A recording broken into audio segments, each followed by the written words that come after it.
ಶುರುವಾಯಿತು ಆದಿಲಕ್ಷ್ಮಿ ರಿಸೆಪ್ಷನ್ ಸಂಭ್ರಮ.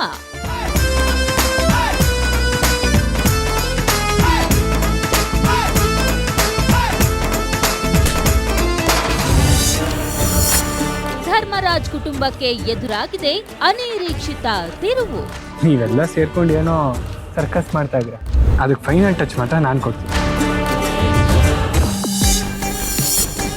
Guarantee news ಜೊತೆ ಆದಿಲಕ್ಷ್ಮಿ ಎಕ್ಸ್ಕ್ಲೂಸಿವ್ ಟಾಕ್. ಅಮೃತ ಕೂಡ ದೂರ ಆಗಬೇಕು ಅಂತ ಡಿಸೈಡ್ ಮಾಡ್ತಾ ಇದ್ದಾರೆ. ನಾನು ಕೂಡ ಇವಳಿಂದ ದೂರ ಆಗಬೇಕು ಅಂತ ಡಿಸೈಡ್ ಮಾಡ್ತಾ ಇದ್ದೀನಿ.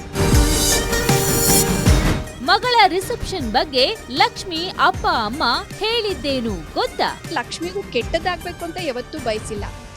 ಅವಳಿಗಿನ ಜಾಸ್ತಿ. ಸೀರಿಯಲ್ ಸ್ಟಾರ್ಸ್ ಮಿಸ್ ಮಾಡ್ದೆ ನೋಡಿ ಮಧ್ಯಾಹ್ನ 2:30ಕ್ಕೆ.